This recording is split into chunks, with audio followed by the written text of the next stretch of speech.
예, 구역모임, 소모임 공과, 오늘도 31과 보겠습니다. 페이지는 176페이지요. 제목은 음식법은 무엇인가, 이렇게 되어 있습니다.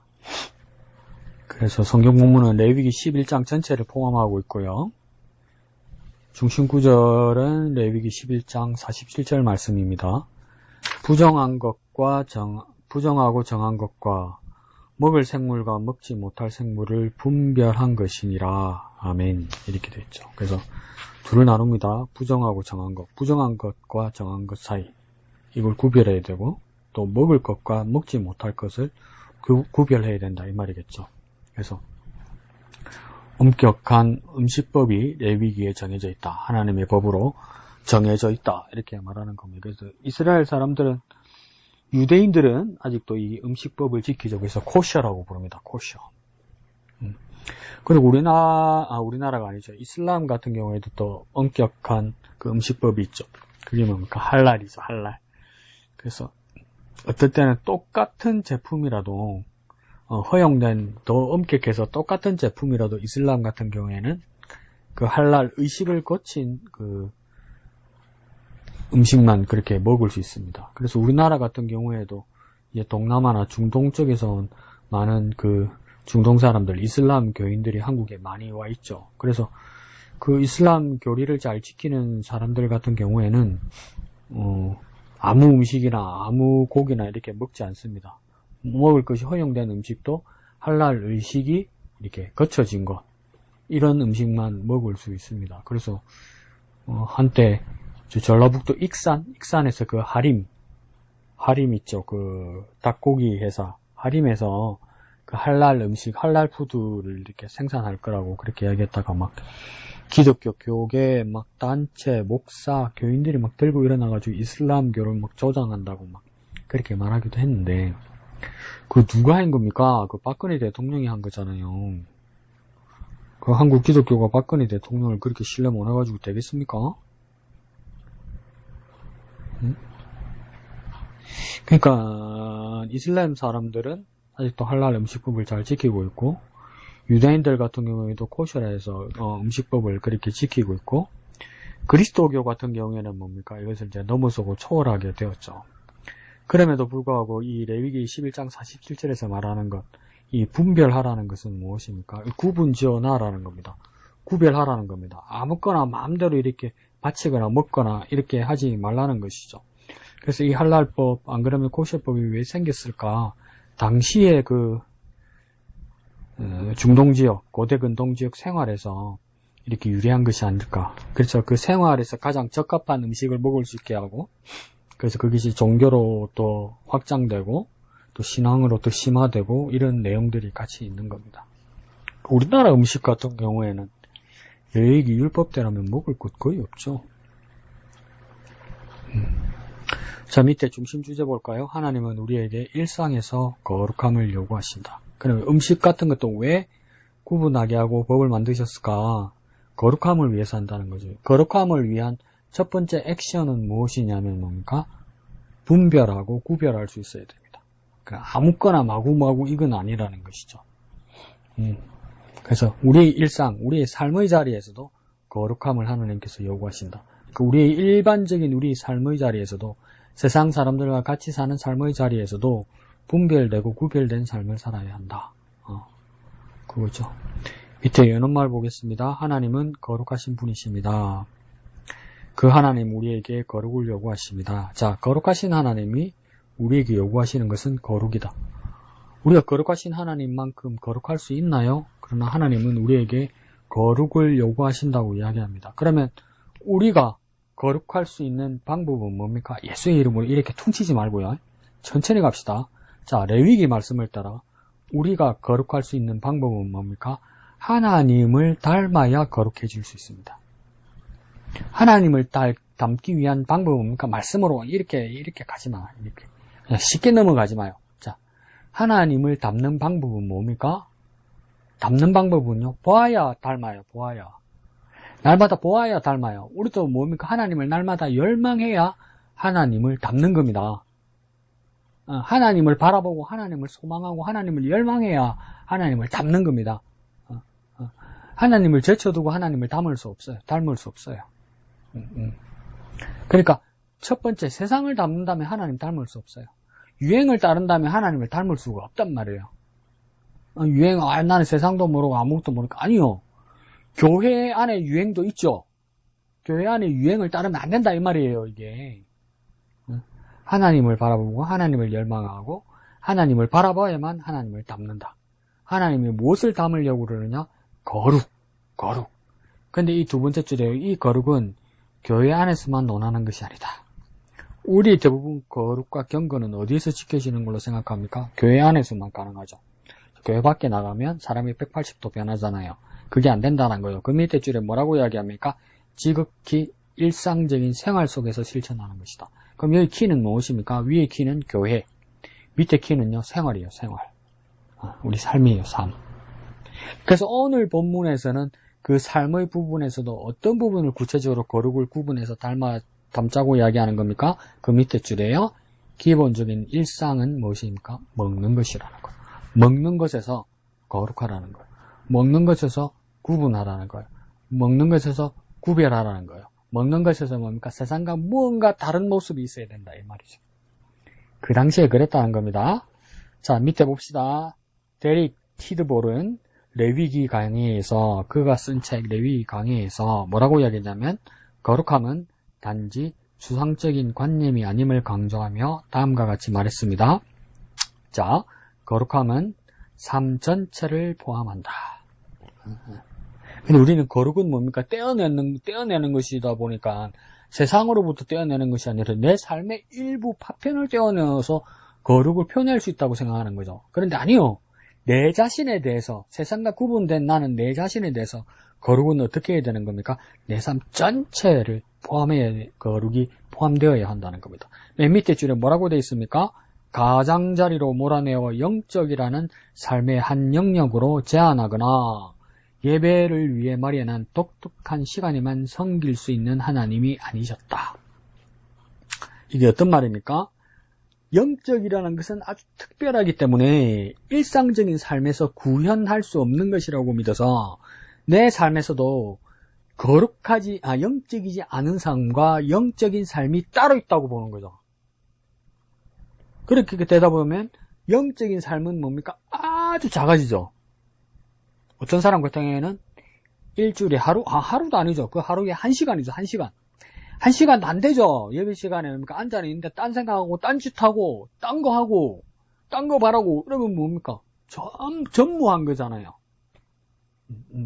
그러다 보니까 거룩의 영역이 우리에서 사라진단 말이에요.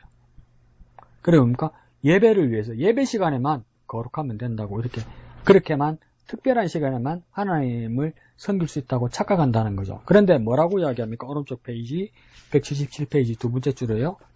하나님은 삶의 모든 것을 다스리시며 모든 시간과 모든 장소에서 섬김을 받으셔야 하는 하나님이셨다. 이렇게 말했다는 거예요. 저자 데릭 티드볼이요. 그러면 여기서 뭐가 강조가 됩니까?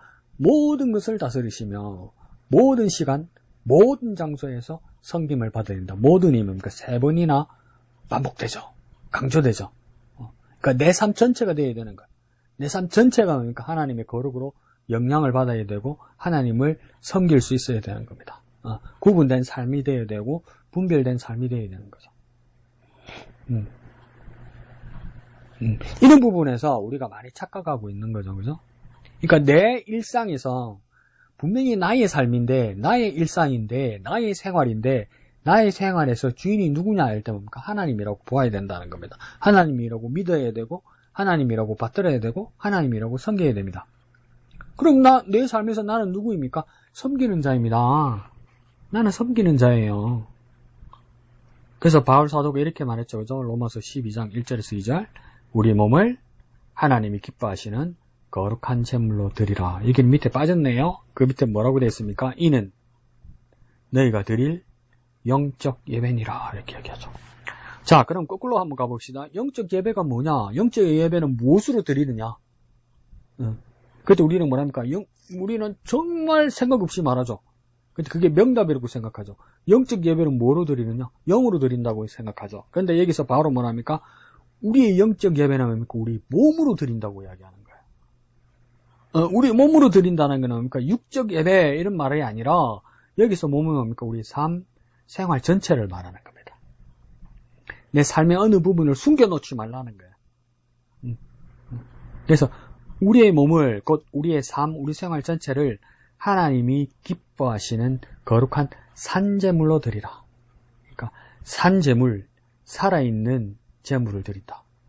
이 또 살아있는 제물을 드리는 방법은 뭘까요? 실제적으로 드린다 이 말이에요. 실제적으로. 관념적으로나 감상적으로나 내 감정적으로 그 순간에 뿔뚝 뛰어오르는 그거 말고요. 내 삶 전체를 드린다는 거예요. 그래서 퀘이커 교도들의 기도들은, 예배들은 우리 개신교 예배하고는 조금 이렇게 차이가 많이 나죠. 많이 다르죠. 그래서 그 사람들은 침묵하고 묵상하는 시간들이 참 많아요. 그러다 보니까 퀘이커 교도의 예배에 따라왔던 한 친구가 퀘이커 교도인 친구에게 물어봤다잖아요. 그럼 예배는 언제 하지? 이렇게 물어봤다잖아요. 근데 영어로 예배가 서비스거든요. 서비스. 그때 그 퀘이커 교도 친구가 뭐라고 했냐면 예배는 예배 후에 하는 것 이렇게 말했어요. 이 말은 뭐냐면 친구가 이렇게 물어본 거예요. 서비스는 언제 하지? 그럴 때 친구의 대답은, 퀘이커 교도의 대답은 뭐냐면 서비스는 서비스 후에 드리는 거라고요. 그러면 서비스는 서비스 후에 드린다는 말은 뭡니까? 후에 드리는 그건 뭡니까? 예배가 끝나고 내 삶에서 하나님께 온전히 드리는 거다. 이 말을 한 거죠. 퀘이커 교도가. 그러니까 퀘이커 교도들의 그 믿음의 교리는 무엇입니까? 삶 전체를 드려야 된다는 거죠. 안팎으로. 그게 뭡니까? 영적 예배랍니다. 그러니까 영적 예배는 맨 앞에만 말하면 뭡니까? 몸으로 드리는 거예요. 우리 삶으로 드리는 거예요. 우리 영으로 드린다고 그런 식으로 거짓말하지 마세요. 이 말이죠. 물론 예수님이 하나님은 영이시니 예배하는 자가 영과 진리로 예배할지는 이렇게 말씀하셨지요. 근데 그 영이 뭔데요? 내 영으로 드린다는 말이 아니잖아요. 거기는 그 영은 무엇입니까? 성령을 이야기하잖아요. 그러니까 여기서 말하는 바울이 말하는 이 영적 예배는 뭐냐면 우리 삶 전체를 드려야 된다 이 말을 하는 거예요. 그래서 우리는 이 시대의 유행을 따라가는 사람들이 아닙니다. 유행을 많이 따라가죠, 교회가. 이 세대를 본받지 말고, 이것도 로마서에 나오는 말이죠, 그죠? 너희는 이 세대를 본받지 말고 마음을 새롭게 함으로 변화를 받아 하나님이 기뻐하시고 온전하신 뜻을 분별하고 사는 사람들이 되어야 된다 이 말이죠. 그럼 이 세대를 본받지 말라. 이 세대는 그럼 뭘 하고 있길래요? 하나님을 본받지 않는 것이죠. 그럼 이 세대는 무엇을 본받길래요? 세상을 본받는 것이죠. 무엇을 따라가기에요? 이 세대는요? 세상의 유행을 따라가기에요. 그럼 그건 아니란 말이에요. 그렇게는 하지 말란 말이에요. 그럼 무엇부터라고 이야기합니까? 마음을 새롭게 함으로 변화를 받아 이러잖아요. 새롭게와 변화가 나오죠, 그죠? 바꿔야 된다는 겁니다. 바꿔야 된다는 거예요. 체인지 해야 된다는 거예요. 이대로 하면 안 된다는 뜻이에요. 그냥 세상이 하는 방법으로 그런 예배는 온전하지 못하다는 거예요. 그래서 뭐랍니까? 마음의 변화를 받아. 그러니까 체인지 해야, 변화를 해야 무엇에 이르게 된다고 해야 합니까? 하나님이 기뻐하시고 온전한 뜻을 분별하고 살 수 있게 된다 이 말이에요. 그러니까 하나님이 기뻐하시고 온전한 뜻을 분별하기 위해서는 내 마음이 뭡니까? 변화되어야 돼요. 바뀌어져야 돼요. 체인지 돼야 된단 말이에요. 그래서 당신이 이 세상의 일상 속에서 어떻게 거룩함을 실천하고 있습니까? 이건 질문입니다. 자기 자신에게 질문해야 되겠죠? 당신은, 곧 나는 이 세상의 일상 속에서 어떻게 거룩함을 실천하고 있습니까? 나는 어떻게 거룩함을 실천하고 있죠? 교회 안 말고요. 우리 집안 말고요. 우리 교회 바깥에서 나는 어떤 거룩함을 실천하고 있습니까? 무언가 달라야 된다 이 말입니다. 세상과 무언가 달라야 된다 이 말이에요. 세상의 일상 속에서 이렇게 말했으니까 교회 안이 아니란 말이에요. 그러면 뭡니까? 이 세상 속에서 나는 똑같이 묻어가는 사람이 아니라, 똑같이 유행 가운데 있는 사람이 아니라, 똑같이 흐름 한가운데 있는 사람이 아니라 무언가 다른 사람이 돼야 된다는 거죠. 일반 사람들과 같이 어울리다가도 차이가 있고 구별되는 무엇이 내게 있어야 된다 이 말이에요. 그건 나뿐만 아니라 저 사람도 느껴야 된다 이 말이에요. 다른 사람인데 이렇게 느껴져야 된다는 거예요. 나에 대해서. 그렇지 않으면 구별되지 않고 분별되지 않고 거룩하지 않은 사람이에요. 자, 밑에 큰 걸 볼까요? 예배의 자리처럼 일상에서도 거룩하라. 자, 그러면 거룩하는데 어디에서 거룩한 겁니까? 예배에서 거룩하고 또한 뭡니까? 일상에서도 거룩하라. 어디에서 거룩하라? 예배에서 거룩하고 일상에서도 거룩하라. 어디에서 거룩하라고요? 예배, 일상. 그러니까 내 삶 전체가 되어 있다는 거죠. 근데 내 일상까지 거룩하게 되려면 그 시작이 어디에서 되어야 됩니까? 예배의 자리에서 되어야 된다 이 말이에요. 그러니까 예배 제대로 하지 못하는 사람이 무슨 바깥에 나가서 내가 뭐 거룩한 모습을 보이겠어요. 예배 시간에 자고, 예배 시간에 딴 생각하고, 예배 시간에 딴 일하고, 예배 시간에 딴 사람하고 이야기하고, 예배 시간에 동상이망을 가지고 있고, 그게 무슨 거룩이 시작이 안 됐는데 어떻게 바깥에 나가서 내 일상에서 거룩이 이루어지겠습니까? 밑에 봅니다. 정결함과 부정함을 다루는 레위기 11장은 두 부분으로 나눌 수 있습니다. 첫째는요, 육지의 짐승, 새, 곤충, 그러니까 짐승, 새, 곤충의 정한 것과 부정한 것을 다룹니다. 어떤 것은 정하고 어떤 것은 부정하고 이렇게 말해요.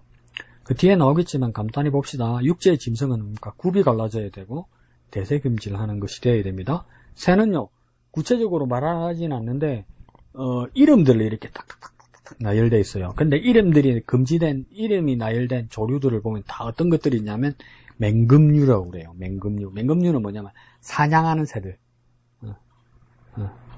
그런 새들은 먹지 말라고 그러는 거죠. 그리고 곤충은 어떤 경우가 있냐면 배로 기어다니는 것들, 날개가 없는 것들, 이런 것들은 먹지 말라고 그러죠.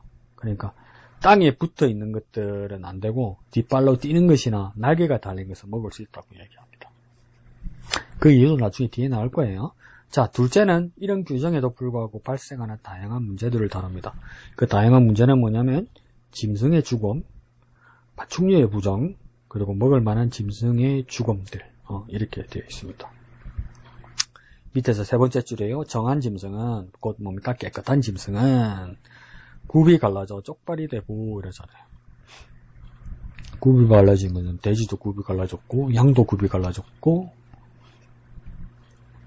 소도 굽이 갈라졌고 막 이렇게 돼 있죠. 통으로 안 돼 있고 그죠? 가운데 이렇게 갈라져 있죠. 그래서 그걸 뭐라고 부르냐면 쪽발이다 이렇게 얘기하는 거죠.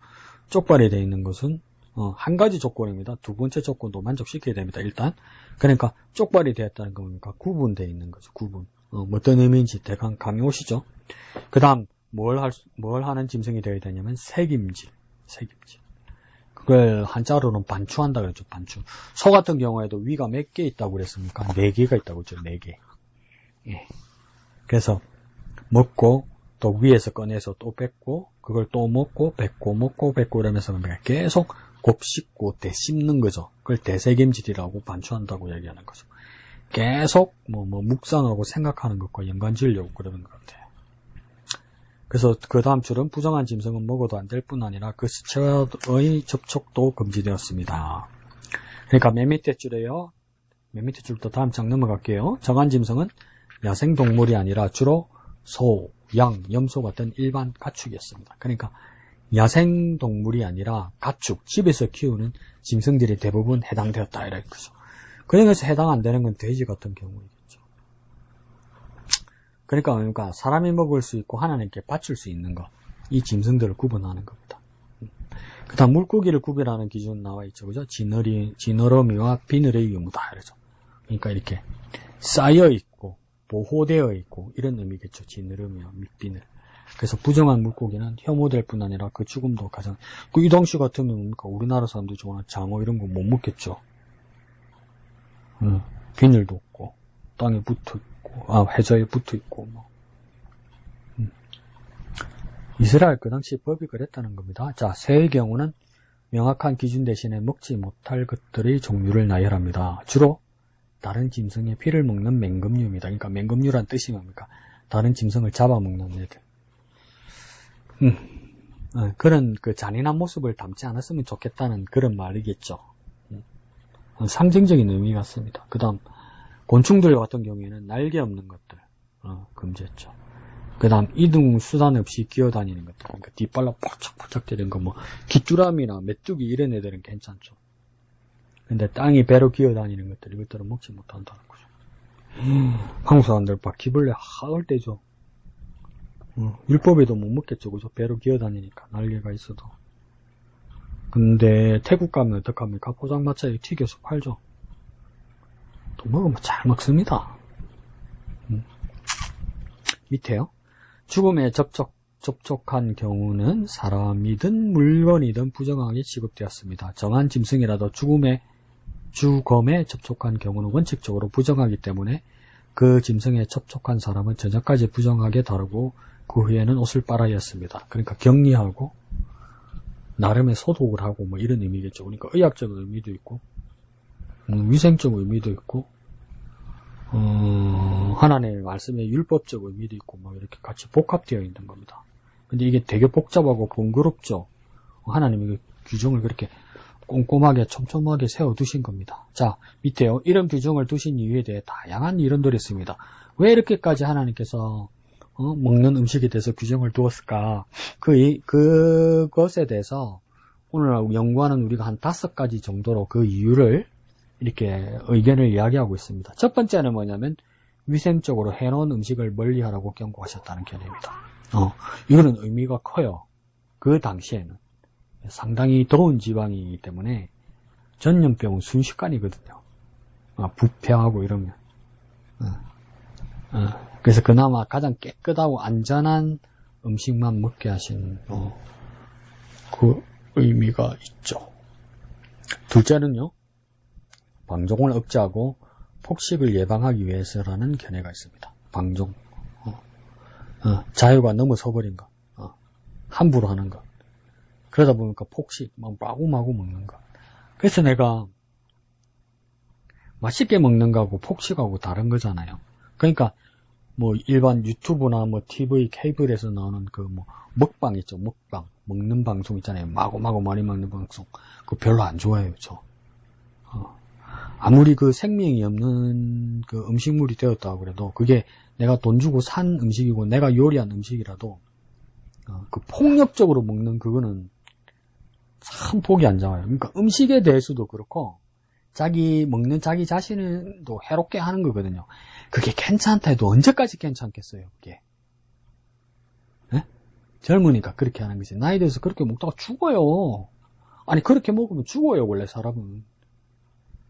근데 막 열광한단 말이죠, 그걸 보면서. 그러면서 막 유튜브 같은 경우에는 막 기부금 던지면서 뭡니까 더 먹어 이러면 막 그 또 돈 더 벌라고 막 더 먹고 이런단 말이죠.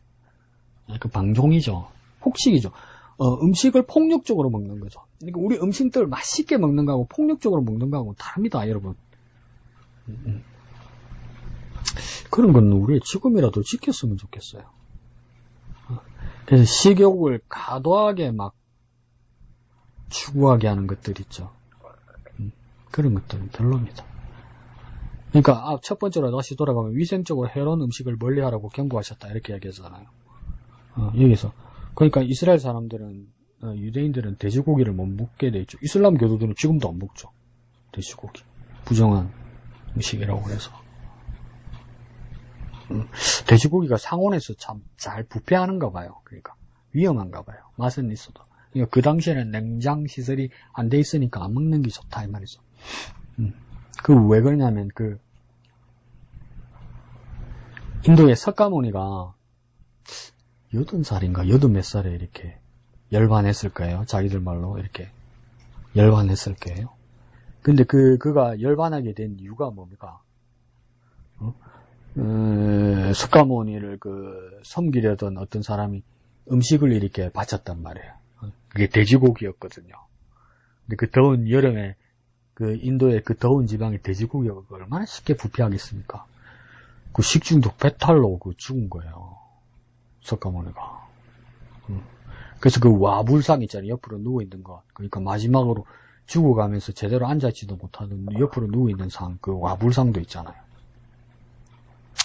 그러니까 이게 그 당시에 더운 중동지방, 이스라엘 지방에서도 돼지고기는 위험했을 겁니다.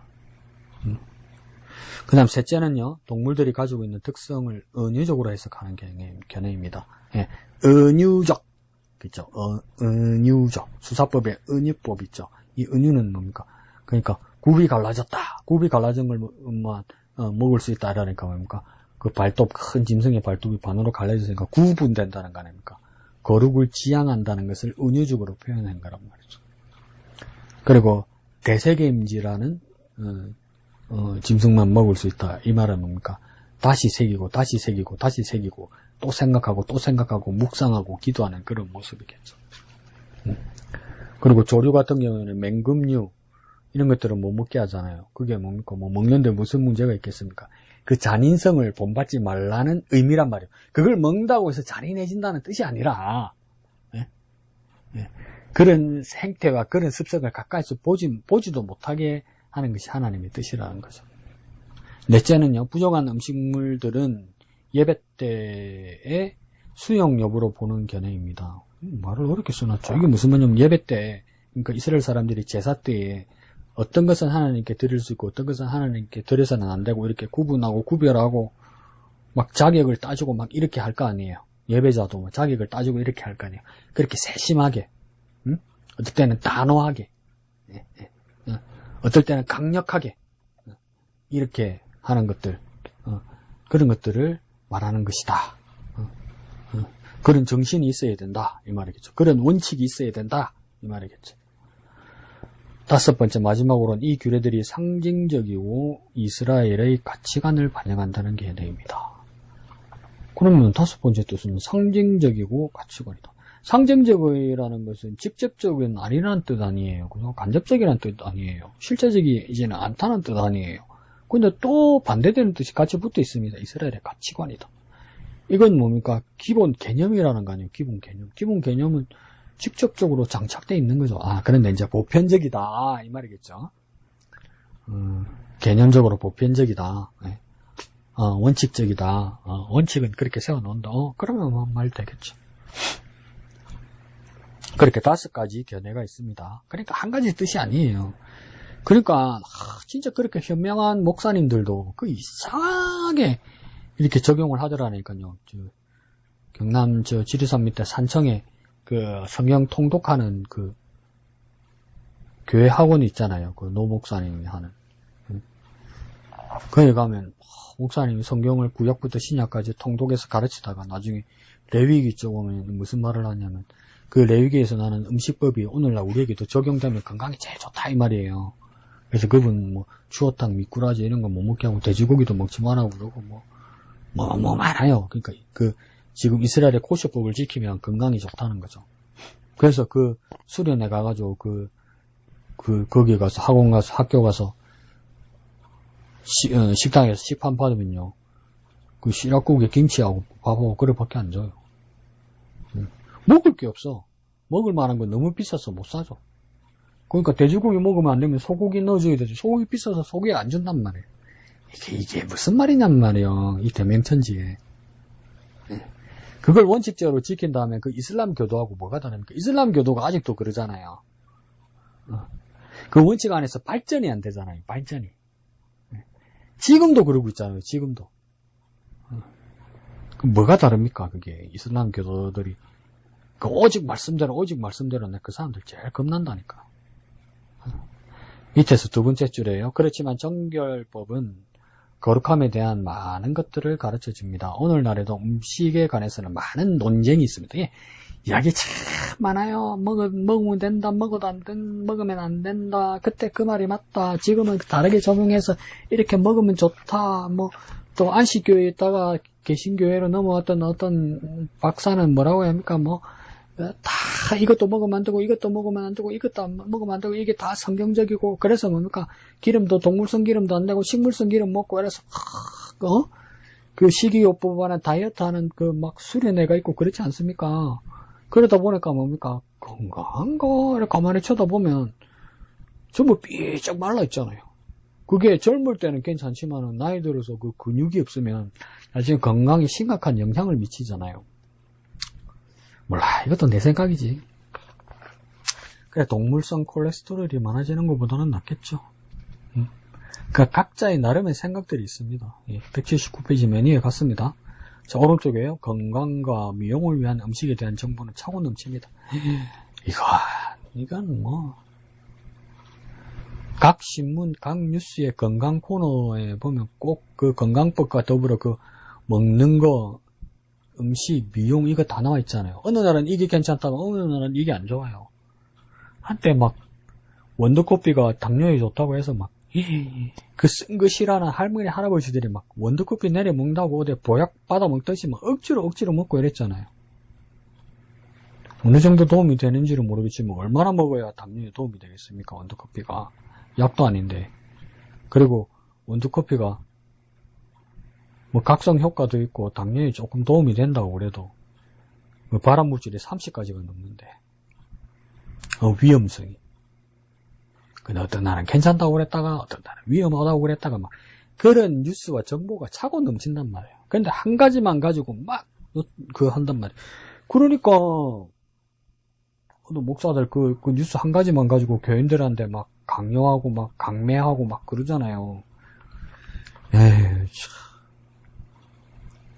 우리 외할머니 같은 경우에는 성당을 다니셨는데 그 신부님 고맙죠. 감사하죠. 우리 할머니가 이제 독거노인처럼 혼자 살고 계셨으니까, 오랫동안.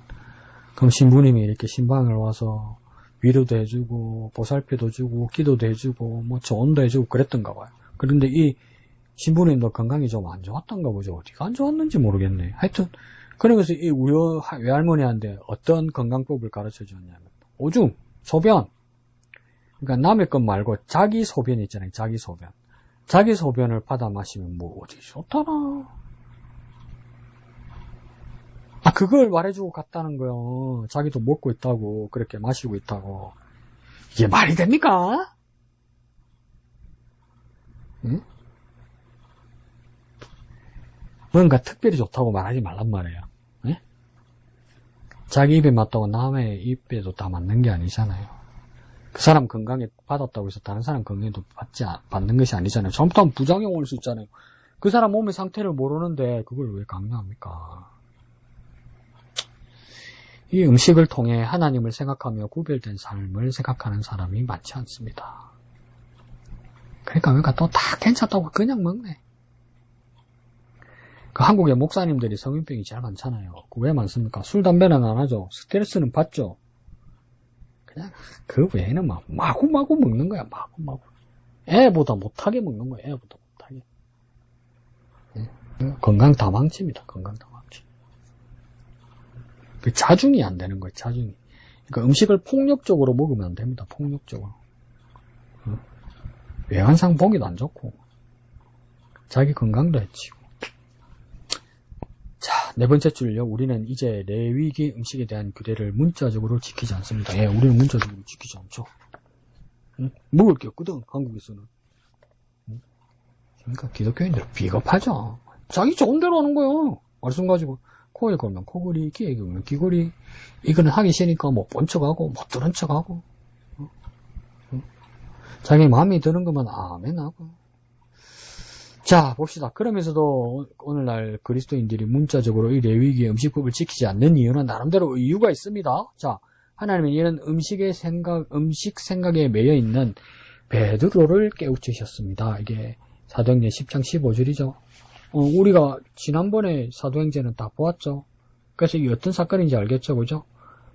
베드로가 그러니까 요바에 있는 피역장이 피장 시몬의 집에 가서 머물고 있다가 위에 올라가서 기도하고 있는데 뭡니까? 보자기 환상이 내려왔죠, 그죠? 근데 그 보자기 안에 보니까 율법에 따라 온갖 부정한 짐승들이 다 있는데 하늘에서 음성이 뭡니까? 잡아서 먹어라 이랬단 말이죠. 그때 베드로가 나는 이것을 먹을 수 없습니다. 부정한 것을 그렇게 몇 번 반복이 되죠, 그죠? 근데 하나님 뭐라고 합니까? 내가 거룩하게 한 것을 거룩하지 않다 말하지 마라, 그죠? 그래서 파격적으로 말하는 거 아니에요. 그건 음식을 파격적으로 먹을 수 있다는 뜻과 더불어 하니 그것보다도 더 중요한 건 뭐였습니까? 이방인에게 전도하는 일이었죠. 이제 유대인에게만 복음을 전하는 것이 아니고 그게 음식이 같이 들어있었죠. 자, 예수님도 사람이 먹는 것보다 마음에서 나눈 악이 더 더럽다고 이야기했습니다. 마가복음 7장 16절. 이건 뭔 이야기입니까? 유대인들이 유대인들의 전통, 코셔법을 예수님의 제자들이 지키지 않는 것을 보고, 예수님께 대드니까, 코셔법을 지키지 않았다는 말이 솔직히 무슨 말입니까? 손 안 씻고 이것들이 밥 먹은 거야. 숟가락, 젓가락도 없이 먹는 이스라엘 음식 간섭법에, 아이씨, 나이 먹은 인간들이, 그것도 예수님의 제자들이, 어떻게 손을 안 씻고 밥을 먹냐.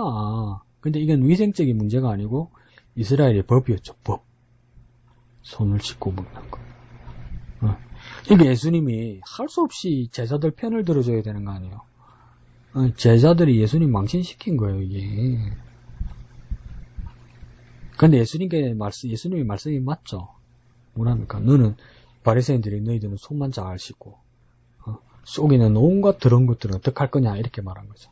그래서 먹는 음식보다 마음에서 나오는 악이 더 더럽다. 손 안 씻고 뭐 음식 먹는다 해서 더러운 것보다 마음에서 나는 것, 밖에서 안으로 들어가는 것보다 네 안에서 밖으로 나오는 것이 더 더럽다. 이렇게 말하는 거죠. 인시 둘 다 더럽지. 손 안 씻고 밥 먹는 인간이나 마음이 꼴렁해서 그러니까 남한테 욕설이 나오고 나쁜 말 하는 인간이나 똑같이 더럽지. 내가 볼 때는. 그래도 예수님 말씀이 맞죠, 그죠? 마음에서 나오는 것이 더 더럽다. 자, 그리고 바울은 고린도전서 10장 31절 말씀이네요. 우리가 무엇을 먹든 무엇을 마시든 하나님의 영광을 위함이 그 기준이다. 그 기준은 뭐냐? 이제 무엇을 먹어야 되고 무엇을 먹지 말아야 되고가 중요한 것이 아니라 하나님의 영광을 위한 것이냐 아니냐, 이게 기준이 되어야 된다는 거죠. 당시 고린도 교회 지역에서는 뭡니까? 뭐랄까요? 요즘으로 치면 이슬람 할랄 의식을 거친 고기밖에 시장에 안 팔았다고 치자고요. 그 이방 의식을 거친 고기밖에 안 팔았단 말이에요. 그러면 우상에게 바쳐진 음식일 수도 있잖아요. 그러니까 이거 가지고 싸운 거죠. 먹어도 된다, 먹으면 큰일 난다, 이거 가지고 싸운 거예요. 그때 뭐 바울은 그러니까 연약한 자들을 위해서 내가 먹지 않겠다, 먹을 수도 있으나 애매하게 말했잖아요. 근데 진짜 기준은 그러니까 하나님의 영광을 위한 것이다. 하나님의 영광을 위해서 영광을 가리는 일이면 안 먹겠고, 이 상황이 그거 아무 상관없으면 먹을 수도 있는 겁니다. 그러므로 그리스도인들은 지극히 일상적인 생활, 먹고 마시는 것에도 구별된 삶을 살아야 합니다. 어떻게 해요? 그게 무슨 말인데? 위에서는 딱 괜찮다고 그러고 또 뒤에 와가지고 말 이상하게 하네? 우리 그리스도인들은 지극히 일상적인 생활, 즉 먹고 마시는 것에서도 구별된 삶을 살아야 된다. 아무거나 먹고 마시면 안 된다는 뜻인가? 그런 이야기 같은데요? 뭘 아무 때나 먹고 마시면 안 될까요? 술 먹지 말라고. 술 먹고 그냥 인사불성이 돼가지고 교회 왔는데 그냥 막 담배 냄새 나고 좀 씻고 오든지 머리를 감고 오든지 담배를 피우면 예배 마칠 때까지 좀 참든지. 아니 그게 안 되면 어떡해요. 손가락에 막 담배 냄새가 쩔어 있으면 어떡하냔 말이에요. 먹는 것도 좀 비싸고 비싸지 않고가 아니고 품위 있게 좀 먹읍시다. 품위 있게. 몸에 나쁜 거 이런 거 먹지 마세요. 몸에 나쁜 거. 입에만 맛있는 거 이런 거 먹지 말란 말이에요. 그리고 너무 비싼 거 가지고 폼 잡고 먹지 말란 말이에요. 그게 얼마나 폭력적인 겁니까, 그게. 그 젊은 사람들 그 식물 많이 먹잖아요. 식물성 지방이라고 기름이라고 그래서 몸에 좋다고. 아보카도 일매. 이게 요즘 브라질 아마존 같은 데서 제일 많이 나거든요. 브라질 아마존에서 왜 많이 나는 줄 아세요? 이불로 그 아마존 밀림에 불을 질러요, 몰래. 불을 질르면 그게 이제 아무것도 없고 평평한 이제 막 잿거름이 된 땅이 되잖아요. 거기다 아보카도 심는단 말이에요. 그러니까 자연 파괴 훼손하고, 아마존 밀림을 뭐라고 합니까? 지구의 허파라고 그러잖아요. 지구의 허파. 그 정도로 중요한 지역인데, 그러니까 그런 짓을 하고 있는 거야. 그런 거. 아보카도 안 먹어도 살지 않나? 그리고 막 뭐 비싼 스테이크, 뭐 옛날에 프랑스 같으면 그 푸아그라 있잖아요. 푸아그라. 그게 뭐니까 거위 간 요리잖아요. 그냥 거위 간이 아니고요. 거위를 그렇게 묶어두고 먹을 걸 안 줘요. 안 주면 쇠 같은 거 있잖아요. 울타리 쇠 같은 거 이렇게 막 빨고 이래요. 그러다가 뭡니까? 아니다. 그건 소 이야기다. 거위는 뭡니까? 그 딱딱한 콩을 먹인다더라. 딱딱한 콩을. 먹이면 뭡니까? 간에 병이 걸리잖아요. 그래서 간경화가 걸리잖아요. 간경화. 그래서 간이 부어요, 진짜. 그러다가 그 죽는단 말이에요. 그 간 꺼내가지고 만든 요리가 부학을 하란 말이에요. 그 비싼 요리 중에 또 뭐 있습니까? 그 원숭이 머리 같은 거 이렇게 잘라가지고, 그 숟가락으로 퍼먹고 이러잖아요. 그게 얼마나 비싼 요리겠어요. 그 뭐 원숭이가 막 침 뱉고 이런다잖아요. 죽어가는 원숭이가. 그게 사람이 할 짓입니까? 아무리 비싼 거라도, 그러니까 너무 비싼 것도 먹지 말아요, 진짜. 그것도 품이 없어요, 여러분. 그리스도인으로서. 정말 구별된 거룩한 삶을 살아요. 검소하고, 깨끗하고 정갈하게요. 그러면서 나 일본 사람 존경해요. 밥상 앞에서 이다다키마스 이러잖아요. 밥 다 먹고 나서도 또 인사하잖아요. 나 진짜 존경해요. 음식에 대한 겸손이 있잖아요. 한국 음식이 더 맛있죠. 한국 사람이니까. 그런데 그 지네찌개 반찬 그 많이 늘어놓고 그 음식 쓰레기 남기는 그것도 별로 보기 안 좋아해. 일본 사람들 단품이잖아요. 단품. 반찬 거의 없이 먹죠. 그게 맞아요, 여러분. 내가 볼 때는. 좀 정갈하고 깨끗하게, 그렇게 좀 했으면 좋겠어요. 그리스도인들이. 삶에서, 건전하고, 검소하고, 그러나 깨끗하게, 개걸스럽지 않게. 아무리 없이 먹는다 해도 막, 몸에 나쁜 기름 같은 거, 마가린 같은 거 막, 범벅을 해가지고 막 퍼먹고 막, 양푼에다가 막, 술이 안 깨가지고 양푼에다가 막, 김치 넣고, 밥 비비고, 참기름 넣고, 막 비벼가지고, 막, 배를 두드리로 먹고, 이런 거 하지 말란 말이에요, 이런 거. 네? 얼마나 보기 안 좋아요. 그게 하나님 앞에 있을 때, 그게 얼마나 그 해찰 일입니까? 그 이야기 아닌가? 나는 그런 생각이 드네. 자, 닫는 말 볼까요? 180페이지요. 거룩함은, 두 번째 줄에요. 거룩함은 하나님의 사람들이 이 세상 사람들과는 구별된 방식으로 살아야 한다는 뜻입니다. 네, 조금 구별된 방식으로 살았으면 좋겠어요. 두 번째 달라봅시다. 로버트 멍어 뭡니까? 로버트 멍어의 내 마음 그리스도의 집. 이런 책이 있는가 봐요. 그래서 뭐라고 이야기했냐면 주님을 우리 집에 초대한 것처럼 생각하자고 묵상한 책입니다.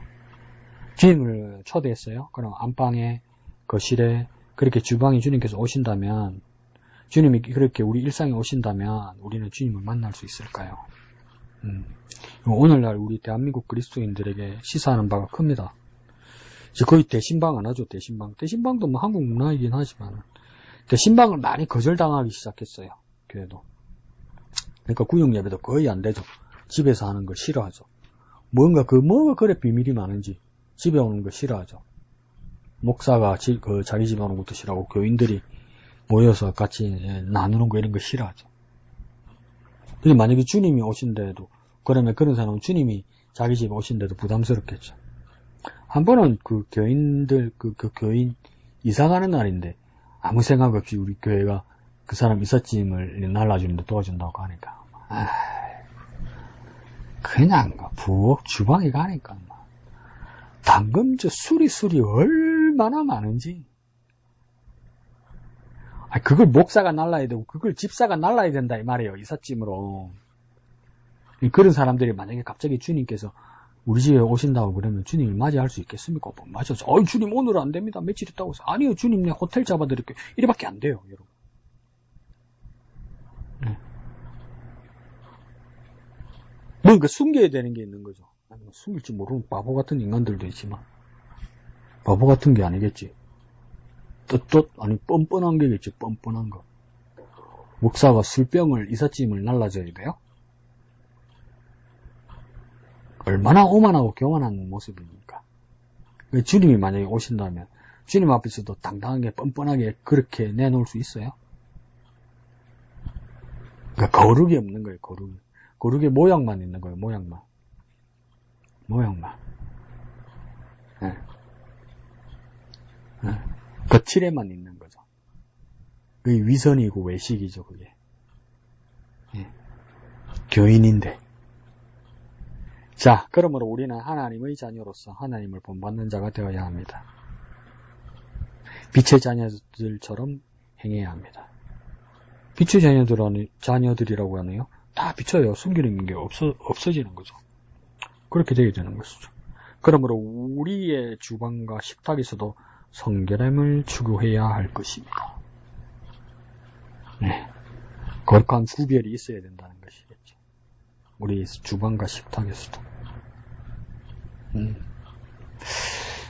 참 아쉽습니다. 그렇게 돼야 됩니다. 그리고 막 식탁에서 막 가족 간에 막 완전 폭력적이고 막 거칠고 막 서로 무시하고 막 그런 것도 없어야 되죠. 한마음의 기도 보겠습니다. 1번요. 하나님의 뜻을 분별할 수 있는 지혜를 주옵소서. 2번은요. 하나님의 뜻대로 살아갈 능력을 주옵소서. 그렇게 일상에서 거룩한 삶을 사는, 구분된 삶을 사시는 저와 여러분 되시기를 예수님 이름으로 축원드립니다. 아멘.